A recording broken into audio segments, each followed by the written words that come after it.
హరే కృష్ణ. హరే కృష్ణ అందరికీ. 18 రోజులలో భగవద్గీత అవగాహనము అనేటువంటి కార్యక్రమానికి ఇస్కాన్ శ్రీ శ్రీ రాధా గోవింద ఆలయము మంగళూరు కర్ణాటక తరపున మీ అందరికీ కూడా స్వాగతం తెలియచేస్తూ ఉన్నాము. సో గత 14 రోజులుగా రోజుకి ఒక అధ్యాయం చొప్పున భగవద్గీత యథాతథంలోని 14 అధ్యాయాలను మనము పూర్తి చేసుకున్నాము.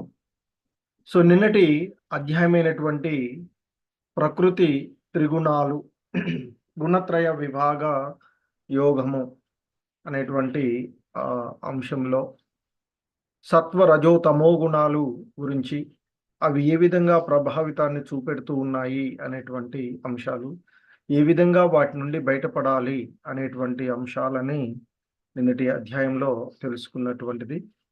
సో ఇక ఈరోజు మనము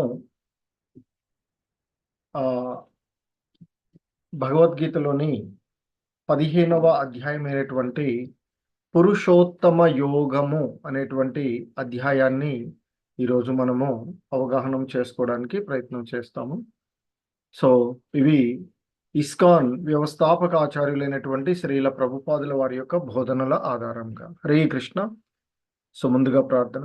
ఓం అజ్ఞానతిమిరాంధస్య జ్ఞానాంజనశలాకయా చక్షుర్మిలితం యేన తస్మై శ్రీగురవే నమః. శ్రీచైతన్యమనోభీష్టం స్థాపితం యేన భూతలే స్వయం రూపః కదా మహ్యం దదాతి స్వపదాంతికం. వందేహం శ్రీగురో శ్రీయుతపదకమలం శ్రీగురూన్ వైష్ణవాంశ శ్రీరూపం సాగ్రజాతం సహగణ రఘునాథాన్వితం తం సజీవం సాద్వైతం సావధూతం పరిజన సహితం కృష్ణ చైతన్య దేవం శ్రీరాధా కృష్ణ పాదాన్ సహగణ లలిత శ్రీ విశాఖాన్వితాం చ. నమో ఓం విష్ణుపాదాయ కృష్ణ ప్రేష్టాయ భూతలే శ్రీమతే భక్తి వేదాంత స్వామినితి నామినే.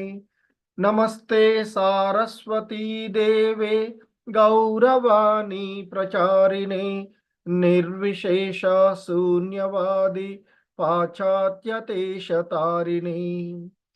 హే కృష్ణ కరుణా సింధో దీనబంధో జగత్పతే గోపేశ గోపికా కాంత రాధా కాంత నమోస్తుతే. తప్త కాంచన గౌరాంగీ రాధే వృందావనేశ్వరి వృషభానుసుతే దేవి ప్రణమామి హరిప్రియే. వాంఛాకల్పతరుభ్యశ్చ కృపా సింధుభ్య ఏవ చ పతితానాం పావనేభ్యో వైష్ణవేభ్యో నమో నమః. జయ శ్రీ కృష్ణ చైతన్య ప్రభు నిత్యానంద శ్రీ అద్వైత గదాధర శ్రీవాసాది గౌర భక్త బృంద. హరే కృష్ణ కృష్ణ కృష్ణ హరే హరే హరే రామ రామ రామ హరే హరే. హరే కృష్ణ.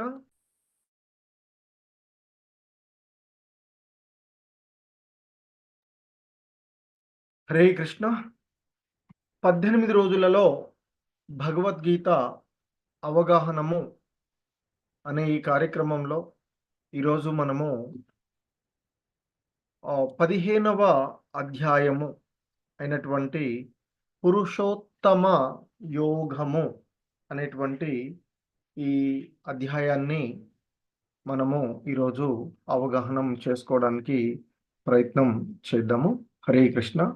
సో ఇవన్నీ కూడా ఇస్కాన్ వ్యవస్థాపక ఆచార్యులైనటువంటి శ్రీల ప్రభుపాదుల వారి యొక్క భావము మరియు భావాలతో మనము వీటిని అవగాహన చేసుకోవడానికి ప్రయత్నం చేస్తూ ఉన్నటువంటిది. నిన్నటి అధ్యాయమైనటువంటి ప్రకృతి త్రిగుణములు అనేటువంటి అధ్యాయంలో చివరి శ్లోకంలో ఆ భగవంతుడు చెప్తాడు. ఓ అర్జున, ఇక అమృతమైనది, నశింపనది, నిత్యమైనది, చర్మ సుఖానికి సహజ స్థితి అయినటువంటి ఆ నిరాకార బ్రహ్మానికి కూడా నేనే ఆధారము అని చెప్తున్నారు. ఎలాగైతే సూర్యకాంతికి సూర్యుడు ఆధారంగా ఉంటాడో, సో ఆ బ్రహ్మజ్యోతి అనేటువంటి ఆ నిరాకార విధానం ఏదైతే ఉందో దానికి మూల ఆధారము ఆ భగవంతుడే అనేటువంటి అంశాన్ని ఆయన ఇక్కడ చెప్పినటువంటిది. సో ఇక ఈ 15వ అధ్యాయంలోని అంటే ఈ పురుషోత్తమ యోగంలోని మొదటి శ్లోకము ఆ భగవానుడు ఈ విధంగా చెప్తాడు. శ్రీ భగవానువాచ ఊర్ధ్వమూలమదశాకం అశ్వత్థం ప్రాహురవ్యయం ఛందాంసి యస్య పర్ణాని యస్తం వేద సవేదవిత్. ఆ దేవాదిదేవుడైనటువంటి శ్రీకృష్ణ భగవానుడు పలుకుతూ ఉన్నాడు ఈ విధంగా. ఓ అర్జున, వేళ్ళు పైముఖంగా, కొమ్మలు కింది ముఖంగా, వేదమంత్రాలు ఆకులుగా కలిగిన నశింపులేని అశ్వత్థ వృక్షము ఉన్నది అని చెప్పబడింది.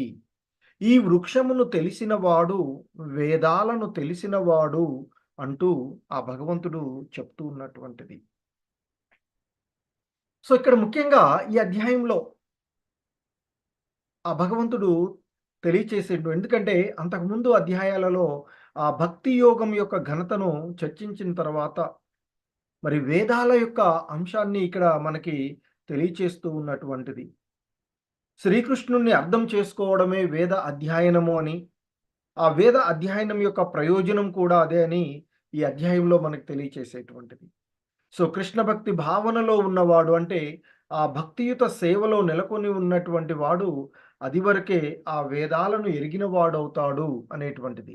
అయితే ఇక్కడ ఆ భగవంతుడు చెప్తూ ఉన్నటువంటి దాంట్లో వేళ్ళు పైముఖంగాను, కొమ్మలు కింది ముఖంగా, వేద మంత్రాలు ఆకులుగా కలిగినటువంటి నశింపులేని అశ్వత్థ వృక్షము ఉన్నది అని చెప్పబడింది.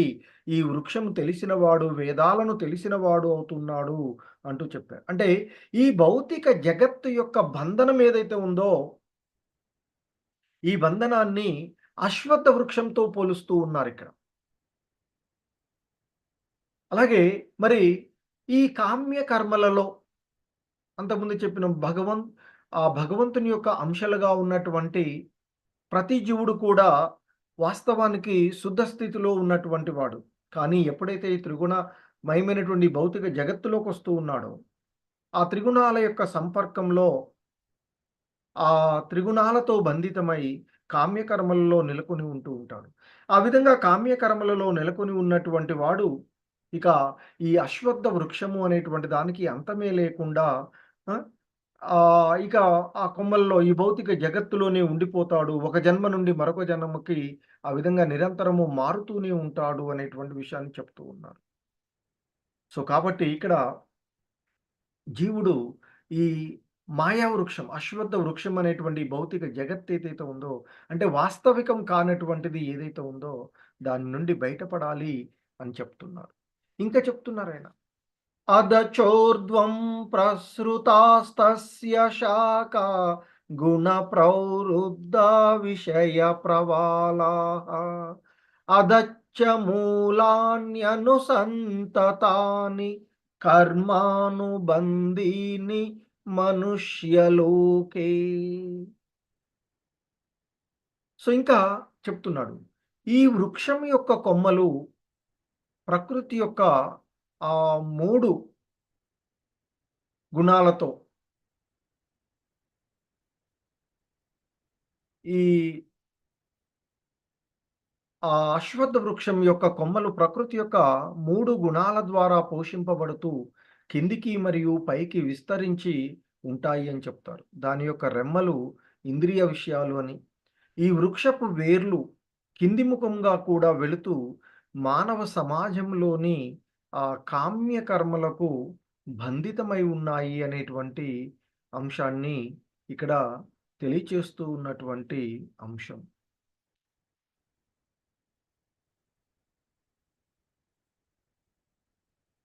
అయితే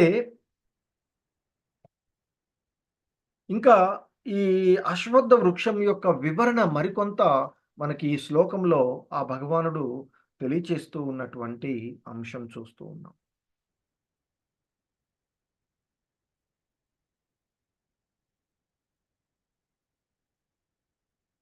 సాధారణంగా ఈ జీవులు ఒక జన్మ నుండి మరొక జన్మలోనికి మారుతూ అంటే ఇక్కడ ఈ అశ్వత్థ వృక్షం యొక్క కొమ్మలు అన్ని దిక్కులలో వ్యాపించి ఉన్నాయి. దాని యొక్క క్రింది భాగాల్లో నానా రకాలైనటువంటి జీవులు ఉంటాయి అని చెప్తుంటారు ఇక్కడ. సో, మానవులు, పశువులు, జంతువులు, ఆవులు వివిధ రకాలైనటువంటి జన్మలు ఒక జన్మ నుండి మరొక జన్మకు మారుతూ ఈ అశ్వత్థ వృక్షం ఈ భౌతిక జగత్తు యొక్క బంధనాలలో చిక్కుకున్నటువంటి వాళ్ళు ఇక దాని యొక్క అంతమే లేకుండా ఈ అశ్వత్థ వృక్షంలో చిక్కుకొని పోయి ఉంటారు అని చెప్తూ ఉన్నారు. ఇంకా చెప్తూ ఉన్నారు. న రూపమస్యేహ తతోపలభ్యతే నాంతో న చాదిర్న చ సంప్రతిష్ఠా అశ్వత్థమేనం సువిరూఢమూలం అసంగశస్త్రేణ దృఢేన చిత్వా తతపదం తత్పరిమార్గితవ్యం యస్మిన్ గతా న నివర్తంతి భూయః తమేవ చాద్యం పురుషం ప్రపద్యే యత ప్రవృత్తి ప్రసృతా పురాణి. ఇంకా చెప్తున్నారాయన ఈ అశ్వత్థ వృక్షం యొక్క నిజ రూపము ఈ లోకంలో అంటే ఈ జగత్తులో ఎవరికీ తెలియదు అంటే కనుగొనబడదు. కానీ అది ఎక్కడ ముగుస్తుంది అంటే దాని యొక్క ఆది, మధ్య, అంతాలు ఎక్కడ అనేటువంటి విషయంలో కూడా ఈ లోకంలో ఎవ్వరు అర్థం చేసుకోలేరు అని ఎవరు తెలుసుకొనలేరు అని చెప్తున్నారు. కానీ స్థిరంగా నాటుకున్న వేళ్ళతో విలసిల్లుతూ ఉన్నటువంటి ఈ వృక్షాన్ని, ఈ అశ్వత్థ వృక్షం, ఈ భౌతిక జగత్తు యొక్క బంధనం అనేటువంటి ఈ అశ్వత్థ వృక్షాన్ని వైరాగ్యము అనే ఖడ్గంతో ఖండించి వేయాలి అని చెప్తున్నారు. సో, ఆ వైరాగ్యము అనేటువంటి ఖడ్గంతో ఖండించి వేసిన తరువాత అతడు పునర్జన్మ లేకుండా చేసే పరమపదాన్ని వెతకాలి అని చెప్తున్నారు. ఎవ్వని నుండి సమస్తము ఆరంభమైనదో మరియు ఎవ్వని నుండి అనంతకాలంగా సమస్తము వ్యాపించి ఉన్నదో అటువంటి పరమపురుషుణ్ణి శరణు పొందాలి అంటూ చెప్తూ ఉన్నటువంటి అంశం.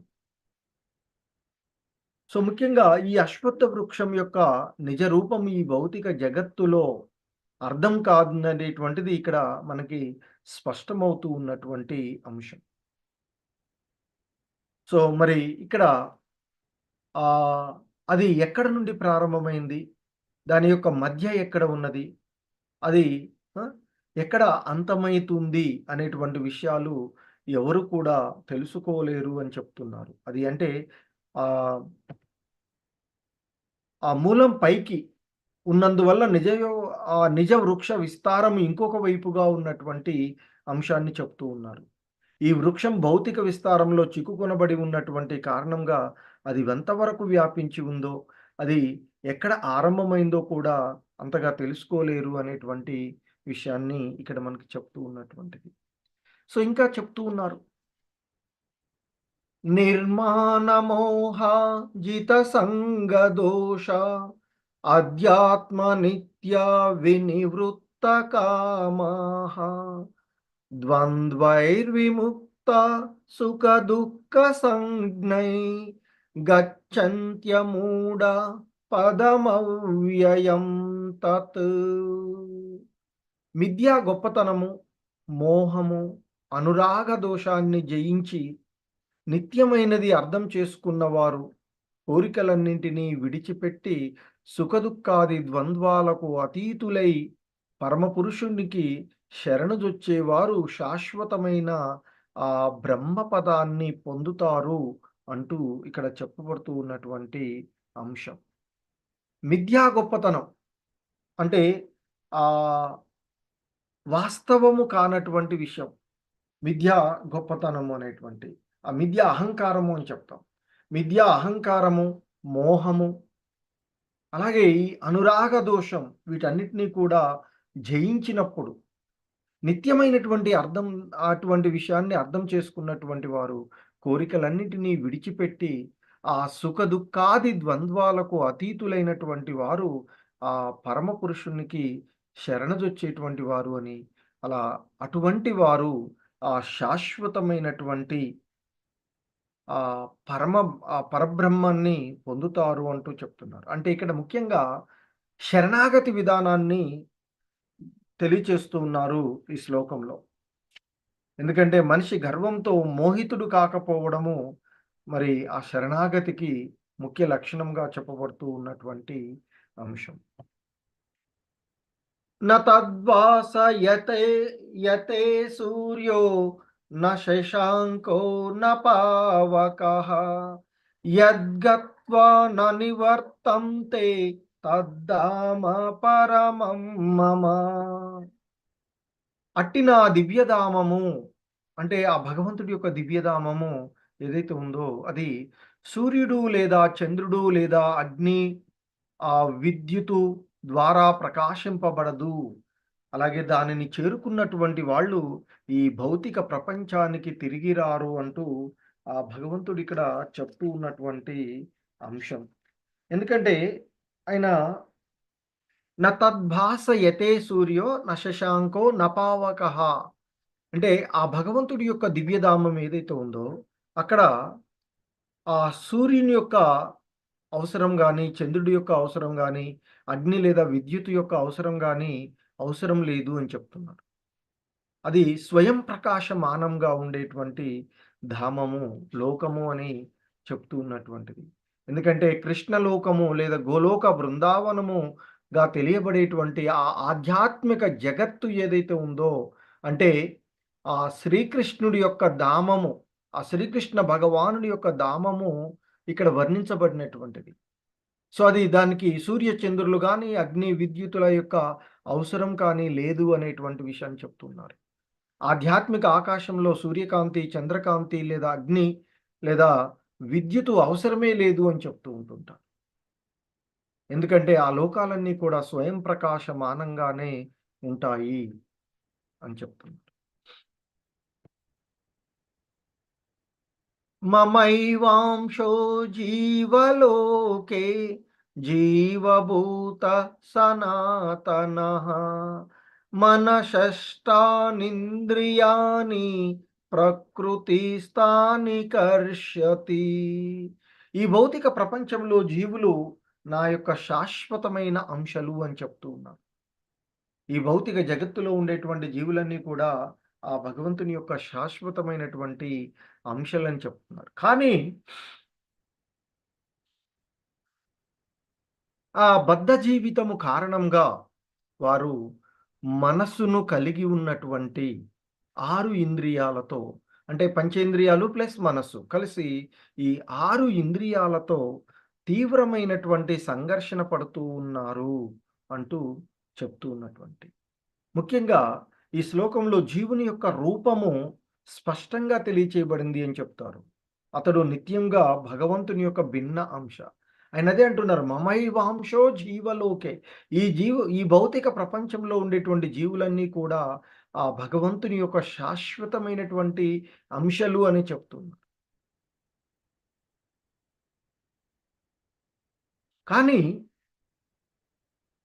ఈ భౌతిక జగత్తులో బద్ధ జీవనం కారణంగా మనసుతో కలిసి ఉన్నటువంటి 6 ఇంద్రియాలతో ఆ జీవులు తీవ్రమైనటువంటి సంఘర్షణకు గురవుతూ ఉన్నారు అనేటువంటి విషయాన్ని చెప్తూ ఉందండి. సో, ఇంకా చెప్తూ ఉన్నారు. శరీరం యదవాప్నోతి యచ్చాప్యుత్క్రామతీశ్వరః గృహీత్వైతాని సంయాతి వాయుర్గంధాని వాశయత్. ఇంకా ఆ భగవంతుడు చెప్తున్నాడు, ఓ అర్జున, వాయువు వాసనను ఒక చోటి నుండి మరొక చోటికి తీసుకొని పోయినట్లుగా భౌతిక జగత్తులో జీవుడు తన వివిధ భావాలను ఒక శరీరము నుండి మరొక శరీరానికి తీసుకువెళతాడు. ఆ విధంగా తిరిగి వేరొక శరీరాన్ని తీసుకొని దానిని విడిచిపెడతాడు అంటూ చెప్తున్నటువంటిది ఆ భగవంతుడు ఇక్కడ. సో, ముఖ్యంగా మనకి ఈ శ్లోకంలో చెప్తున్నటువంటి అంశం ఏంటంటే, ఆహ్, జీవుడి యొక్క వాసనలు ఒక జన్మ నుండి మరొక జన్మకి అతడు చేసుకున్నటువంటి కర్మల ప్రకారంగానే మరు జన్మ ఉంటుంది. అంతకుముందు ఆచరించినటువంటి ఆ కర్మ ఫలాలను హృదయస్థ పరమాత్ముడైనటువంటి ఆ భగవంతుని యొక్క నిర్దేశము ద్వారా ఆ! జరుగుతూ ఉన్నవి అనేటువంటి అంశాన్ని ఇక్కడ తెలియచేస్తూ ఉన్నటువంటిది. అలాగే ఇక్కడ జీవుడు ఈశ్వరునిగా అంటే ఆ దేహానికి తానే ప్రభువుగా వర్ణించబడినటువంటి అంశం. కాబట్టి ఇష్టమైతే అతడు ఉన్నత శ్రేణికి తన దేహాన్ని మార్చుకోగలుగుతాడు. లేదు అంటే అల్ప తరగతికి కూడా అంటే తన యొక్క మనస్సుని పతనం చెందించుకునే విధంగా కూడా ఆ సూక్ష్మమైనటువంటి స్వాతంత్రము ఆ జీవుడికి ఉన్నది అనేటువంటి అంశము ఇక్కడ మనకు తెలుస్తూ ఉన్నది.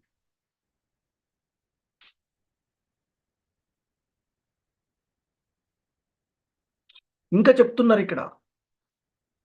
శ్రోత్రం చక్షుస్పర్శనం చ రసనం గ్రాణమేవ చ అధిష్టాయ మనశ్చాయం విషయానుపసేవతే. ఇంకా ఆయన ఇక్కడ చెప్తూ ఉన్నటువంటి అంశము అంతకుముందు శ్లోకంలో చెప్పినట్లు వాయువు వాసనలను ఒక ఆ!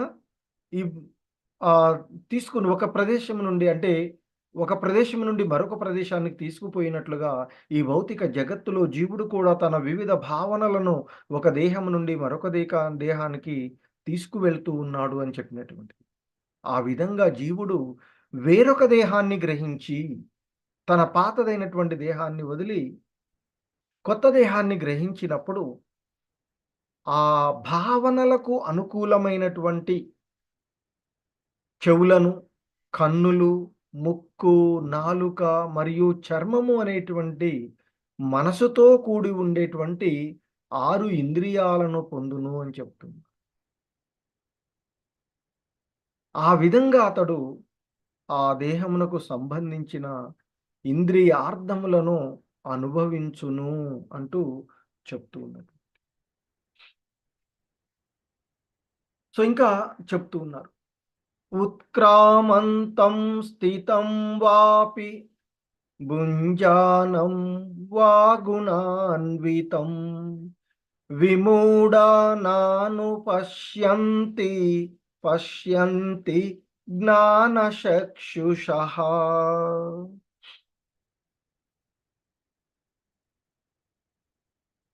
ఇంకా చెప్తూ ఉన్నారు. జీవుడు తన శరీరాన్ని ఏ విధంగా విడిచిపెడతాడో, ప్రకృతి 3 గుణాల ప్రభావంతో ఎలాంటి శరీరాన్ని అతడు అనుభవిస్తూ ఉన్నాడో మూర్ఖులు తెలుసుకోలేరు అంటూ చెప్తుంది. కానీ జ్ఞానంలో శిక్షణ పొందిన కళ్ళను కలిగి ఉన్నటువంటి వాడు ఇవన్నీ కూడా చూడగలుగుతాడు అంటూ చెప్తూ ఉంది.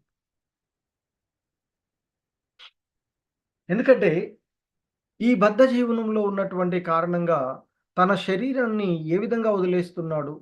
ఈ ప్రకృతి యొక్క 3 గుణాల ప్రభావంతో ఎలాంటి శరీరాన్ని అతడు అనుభవిస్తూ ఉన్నాడు? మూర్ఖులు ఈ విషయాలను తెలుసుకోలేరు అని. కానీ జ్ఞానంలో శిక్షణ పొందిన కళ్ళను కలిగిన వాడు అవన్నీ కూడా చూడవచ్చును అని చెప్తుంది.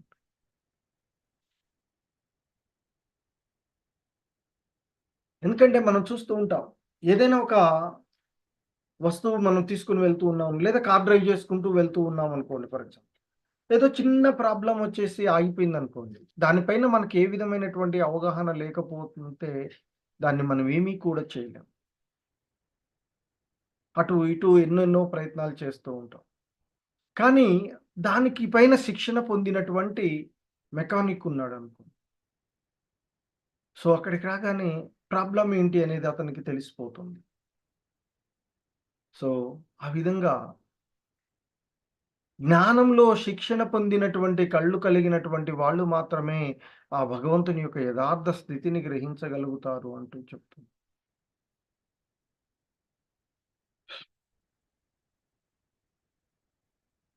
యతంతో యోగినచ్చైనం పశ్యంత్యాత్మన్యవస్థితం యతంతోప్యకృతాత్మానో నైనం పశ్యంత్యచేతసః.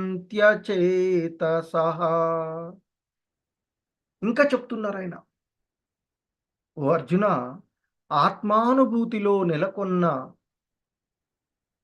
ఆత్మానుభూతిలో నెలకొని ఉన్నటువంటి యోగులు దీనినంతా స్పష్టంగా చూడగలరు.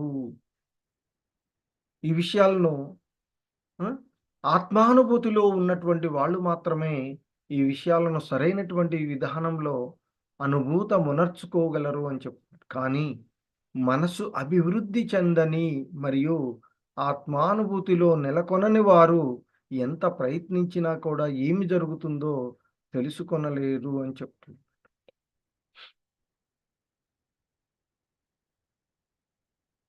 సో, ఇంకా చెప్తున్నారు. యదాదిత్యగతం తేజో జగద్భాసయతేఖిలం యచ్చంద్రమసి యచ్చాగ్నౌ తత్తేజో విద్ధి మామకం. ఇంకా ఆ భగవంతుడు కొనసాగిస్తూ చెప్తున్నటువంటి అంశం. ఈ మొత్తం ప్రపంచంలో అంటే ఈ భౌతిక జగత్తులోని చీకటిని చెదరగొట్టి సూర్యుని తేజస్సు నా నుండి వస్తూ ఉన్నది అని చెప్తుంది. హ్మ్.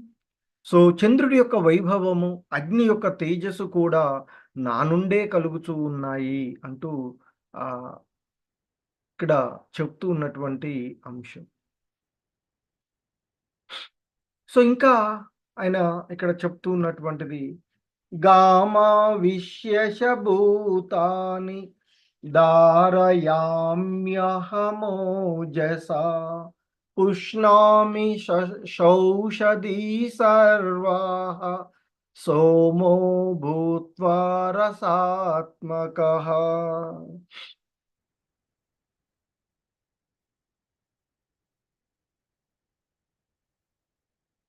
ఇంకా ఆయన చెప్తూ ఉన్నటువంటి అంశం. ఓ అర్జున, నేను ప్రతి గ్రహంలోనికి ప్రవేశిస్తాను. నా శక్తి ద్వారా అవి కక్షలో నిలిచి ఉంటాయి. నేనే చంద్రుడినై అన్ని ఔషధాలకు జీవన రసాన్ని సమకూరుస్తాను అంటూ చెప్తున్నాడు. సో, ఈ మొత్తం విశ్వం కూడా ఆ భగవంతుని యొక్క అంశ ద్వారా కక్షలో నిలిచి ఉంటూ ఉన్నాయని చెప్తున్నాను. సో, మరి ఆ భగవంతుడే చంద్రుడై అన్ని రకాలైనటువంటి ఔషధాలకు జీవరసాన్న హ్మ్. అవి సమకూరుస్తూ ఉన్నాయి అనేటువంటి విషయాన్ని చెప్తుంది. ఇంకా చెప్తూ ఉన్నారాయన. అహం వైశ్వానరో భూత్వా ప్రాణినాం దేహమాశ్రితః ప్రాణాపాన సమాయుక్తః పచామ్యన్నం చతుర్విధం.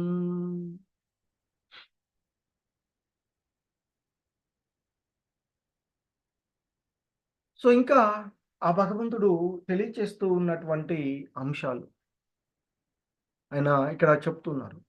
అహం వైశ్వానరో భూత్వా ప్రాణినాం దేహమాశ్రితః ప్రాణాపాన సమాయుక్తః పచామ్యన్నం చతుర్విధం. ఆయన చెప్తున్నారు. నేను అన్ని జీవుల యొక్క శరీరాలలో జీర్ణక్రియకు అవసరమైన జఠరాగ్నిని ఆయనే అని చెప్తున్నారు. అలాగే ప్రాణ అపాన వాయువులతో కలిసి నేను 4 రకాల ఆహార పదార్థాలను జీర్ణింపచేస్తాను అంటూ ఆ భగవంతుడు చెప్తూ ఉన్నటువంటి అంశం. సో, ఆ భగవంతుడే అన్ని జీవుల యొక్క శరీరాలలో ఉన్నటువంటి ఆ జఠరాగ్ని అని చెప్తూ ఉన్నటువంటి అంశం. ప్రాణ అపాన వాయువులతో కలిసి నేను 4 రకాలైనటువంటి ఆహార పదార్థాలను జీర్ణింపచేస్తాను అంటూ చెప్తున్నటువంటి.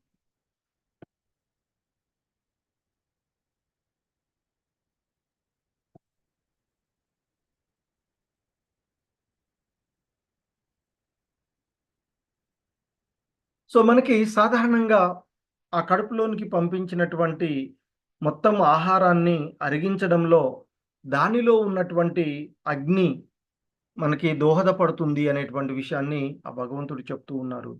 అదేవిధంగా ఆహ్, ఆహారాన్ని అరిగించడానికి దానిలో ఉన్నటువంటి ఆ అగ్ని ఉన్నది అనేటువంటి విషయాన్ని మనకి ఇంకా ఆయుర్వేద శాస్త్రం నుండి కూడా మనకు తెలుస్తూ ఉన్నటువంటి అంశం. ఇక్కడ అగ్ని మండనప్పుడు ఆ జీవుడికి ఆకలి ఉండదు అని చెప్తారు. ఇక అగ్ని సరిగ్గా మండినప్పుడు మనకి ఆకలి అవుతుంది అని చెప్తారు. ఒక్కొక్కప్పుడు అగ్ని చక్కగా హ్మ్. లేనప్పుడు చికిత్స అవసరమవుతూ ఉంటుంది. సో, కనుకనే ఆహారము జీర్ణం అవ్వకుండా ఉండేటువంటి. మరి ఈ రకాలైనటువంటి ఆహారం అంటే ఇక్కడ జఠరాగ్ని అంటే దానిలో ఉండేటువంటి హైడ్రోక్లోరిక్ ఆమ్లం, జఠర ఆమ్లము అని చెప్తూ ఉంటాం. సో, ఈ హైడ్రోక్లోరిక్ ఆమ్లం హ్మ్. సో, అది మనం తీసుకున్నటువంటి ఆహారాలన్నిటిని కూడా అరిగించి వేస్తుంది అని చెప్తున్నారు. అయితే మనం తీసుకునేవి 4 రకాలుగా ఉంటాయి. నమిలి తీసుకునేటువంటివి, చీకడం ద్వారా గ్రహించేవి, అలాగే కొన్నేమో త్రాగడం ద్వారా గ్రహించేవి, మరికొన్ని నాకుతూ గ్రహించబడేటువంటివి అంటూ 4 రకాలైనటువంటి మనం తీసుకునేటువంటి 4 రకాలుగా తీసుకునేటువంటి ఆహారాలన్నిటిని కూడా అవి హ్మ్. శ్రద్ధతోని అంటే ఇక్కడ ఆ ఆహారాలన్నిటిని కూడా కరిగించేటువంటి విషయాన్ని ఆ భగవంతుడు అనేటువంటి అంశాన్ని చెప్తూ ఉన్నటువంటి మనకి. ఇంకా చెప్తూ ఉన్నారు ఆ భగవంతుడు. సర్వస్య చాహం హృది సన్నివిష్టో మత్త స్మృతిర్జ్ఞానమపోహనం చ వేదైశ్చ సర్వైరహమేవ వేద్యో వేదాంత కృదు వేద విదేవ చాహం. ఇంకా ఆ భగవంతుడు చెప్తూ ఉన్నటువంటి అంశం ఆయన చెప్తూ ఉన్నారు. నేను ప్రతి ఒక్కరి హృదయంలో ఆసీనుడునై ఉన్నాను. ఎందుకంటే ప్రతి జీవిలోనూ ఆత్మతో పాటు పరమాత్ముడు కూడా ఉంటారు అనేటువంటి విషయం. సో, అదే ఇక్కడ చెప్తున్నారు. సర్వస్య చాహం హృది సన్నివిష్టో మత్త స్మృతిర్జ్ఞానమపోహనం చ. హ్మ్. నేను ప్రతి ఒక్కరి హృదయంలో ఆసీనుడినై ఉన్నాను. నా నుండే జ్ఞాపక శక్తి, జ్ఞానము, మతిమరుపు కలుగుతూ ఉన్నాయి అని చెప్తున్నారు. అన్ని వేదాల ద్వారా నేను తెలిసి ఉండాలి. నిజానికి నేను ఆ వేదాల యొక్క కర్తను నేనే అని చెప్తున్నారు. మరియు వేదాలను తెలుసుకున్నటువంటి వాడను కూడా నేనే అంటూ ఆ భగవంతుడు ఇక్కడ తెలియచేస్తూ ఉన్నటువంటి. అంటే ఆ భగవంతుడు పరమాత్ముని రూపంలో ప్రతి ఒక్కరి హృదయంలో నెలకొని ఉన్నటువంటి అంశాన్ని చెప్తున్నారు. ఆయన నుండే సమస్త కలాపాలు ఆరంభమవుతూ ఉన్నటువంటి అంశాన్ని చెప్తున్నాం. సో, కాబట్టి జీవుడు తన పాత జీవితానికి సంబంధించినది ప్రతిదీ కూడా మర్చిపోతాడు. సో, అందుకే ఇక్కడ అంటున్నారు. అందరి హృదయాలలో ఆసీనుడినై ఉన్నాను. నా నుండే జ్ఞాపక శక్తి, జ్ఞానము, మతిమరుపు కలుగుతూ ఉన్నాయి అనేటువంటి అంశాన్ని చెప్తూ. అందుకే అతడు తన గత కర్మలను అనుసరించి పనులు మొదలుపెడతారు అని చెప్తున్నారు. అది ఆ భగవంతుని యొక్క ఇద్ అనుగ్రహంతో భక్తుల యొక్క హ్మ్. సో, ఆయన ఇక్కడ వేదాల ద్వారా తెలుసుకోవలసినటువంటి అంశము ఆ భగవంతుడే. వేదాల యొక్క కర్త ఆయనే అయినటువంటి అంశాన్ని ఇక్కడ మనకి తెలియచేస్తూ ఉన్నటువంటిది ఈ శ్లోకంలో. ఇంకా చెప్తున్నారు. द्वाविमौ पुरुषौ लोके क्षरच्चाक्षर एव च क्षर सर्वाणि भूतानि कूटस्थोऽक्षर उच्यते. సో, ఇంకా ఆ భగవంతుడు చెప్తున్నాడు. ఓ అర్జున, క్షరుడు, అక్షరుడు అంటే నశింపు కలిగిన వాడు, నశింపు లేనటువంటి వాడు. అశాశ్వతుడు, శాశ్వతుడు అనే 2 తరగతుల జీవులు ఉన్నారు అంటూ చెప్తూ. ఈ భౌతిక ప్రపంచంలో ప్రతి జీవుడు క్షరుడు కాగా హ్మ్. మరి ఆధ్యాత్మిక ప్రపంచంలో ఉన్నటువంటి ప్రతి జీవుడు కూడా అక్షరుడుగా పిలువబడతారు అర్జున అంటూ చెప్తూ ఉన్నటువంటి అంశం.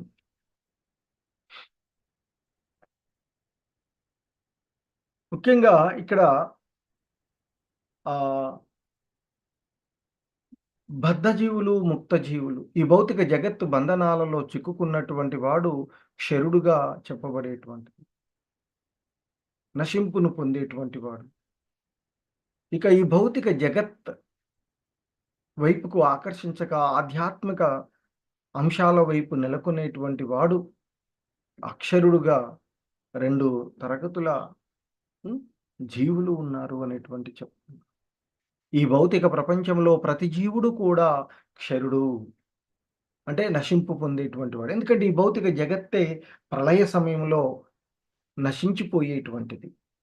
సో, కాబట్టి భౌతిక ప్రపంచంలో ప్రతి జీవుడు క్షరుడుగా ఉంటాడు అని. మరి ఇక ఆధ్యాత్మిక ప్రపంచంలో ప్రతి జీవుడు కూడా అక్షరుడుగా పిలువబడతారు. అంటే ముక్త జీవుడుగా పిలువబడతారు అనేటువంటి అంశాన్ని ఇక్కడ మనకి తెలియచేస్తూ ఉన్నారు. సో, ఇంకా చెప్తూ ఉన్నారు.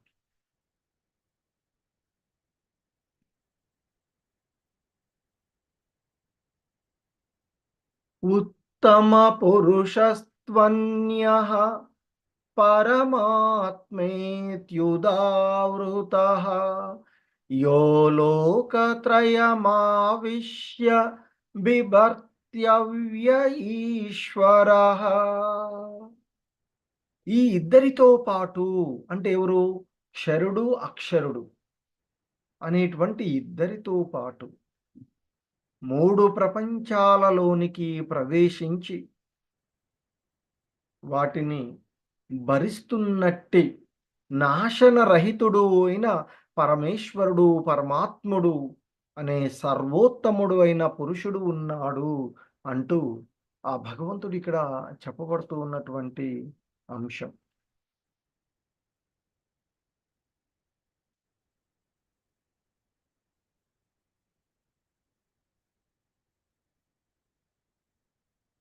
సో, ఇంకా చెప్తూ ఉన్నటువంటి అంశము మనకిక్కడ మరి ఆ అక్షరుడు, అక్షరుడు కాకుండా ఈ ముల్లోకాలలోనికి కూడా ప్రవేశించి ఆ లోకాలన్నిటిని కూడా భరిస్తూ ఉన్నటువంటి నాశనరహితుడు అంటే శాశ్వతమైన వాడు అయిన ఆ పరమేశ్వరుడు, పరమాత్ముడు అనే సర్వోత్తముడు అయిన పురుషుడు ఉన్నాడు అంటూ చెప్తున్నారు. అన్ని జీవులలో ఉండేటువంటి ఆ పరమాత్ముడు. ఇంకా చెప్తున్నారాయన. యస్మాత్ క్షరమతీతోహం అక్షరాదపి చోత్తమః అతోస్మి లోకే వేదే చ ప్రతిత పురుషోత్తమః.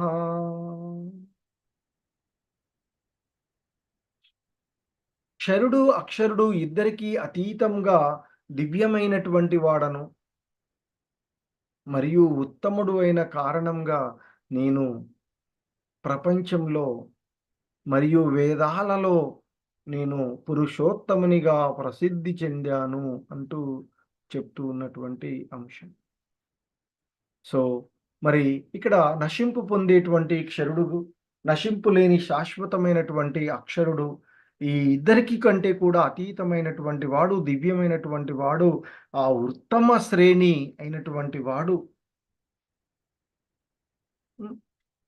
సో, మరి ఆ కారణంగా అంటే క్షరుడు, అక్షరుడు ఇద్దరికీ కూడా దివ్యమైనటువంటి వాడు మరియు ఉత్తముడు అయినటువంటి కారణంగా ఈ ప్రపంచంలో వేదాలలోనూ ఆయన ఆ పరమాత్ముడు పురుషోత్తమునిగా ప్రసిద్ధిగాంచారు అని చెప్తూ ఉన్నారు. యో మామేవమసమ్మూఢో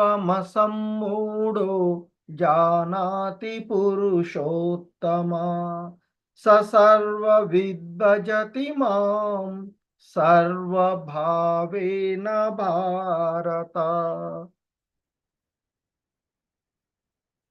ఇంకా చెప్తున్నారాయన, సందేహం లేకుండా నన్ను పురుషోత్తమునిగా తెలుసుకున్నవాడు. అంటే ఎటువంటి సందేహాలు లేకుండా హ్మ్. సో, ఆ భగవంతుణ్ణి పురుషోత్తమునిగా తెలుసుకున్నటువంటి వాడు, సమస్తము తెలిసినటువంటి వాడు. ఈ అంటే ఓ భరత వంశీయుడా, అందువల్ల అతను నా పూర్తి భక్తి సేవలో నెలకొంటాడు. ఇక్కడ చెప్తున్నటువంటి అంశం, సందేహం లేకుండా నన్ను పురుషోత్తముని అంటే ఎవరైతే ఆ భగవంతుణ్ణి యథార్థంగా అర్థం చేసుకుంటాడో అటువంటి వాడు వాస్తవం తెలిసినటువంటి వాడు అని చెప్తున్నాడు. మరి ఏమిటి ఆ వాస్తవం అంటే, ఓ భరతవంశీయుడా, అందువల్ల అతను నా పూర్తి భక్తి సేవలో నెలకొని ఉంటాడు అంటూ చెప్తూ ఉన్నటువంటి అంశం. సో, ఇంకా ఆ భగవంతుడు ఇక్కడ మనకి తెలియచేస్తూ ఉన్నటువంటి అంశం. ఇతి గుహ్యతమం శాస్త్రం ఇదముక్తం మయా నఘ ఏతద్ బుద్ధ్వా బుద్ధిమాన్ స్యాత్ కృతకృత్యచ్చ భారత.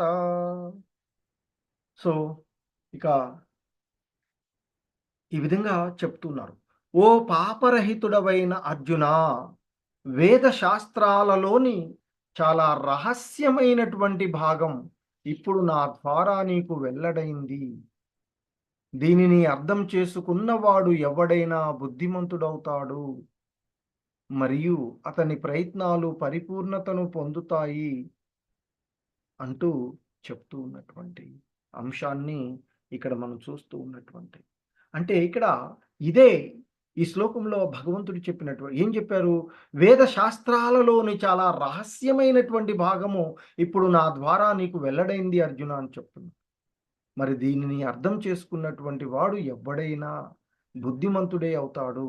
మరియు అతని యొక్క ప్రయత్నాలు పరిపూర్ణతను పొందుతాయి అంటూ చెప్తూ ఉన్నటువంటి అంశం.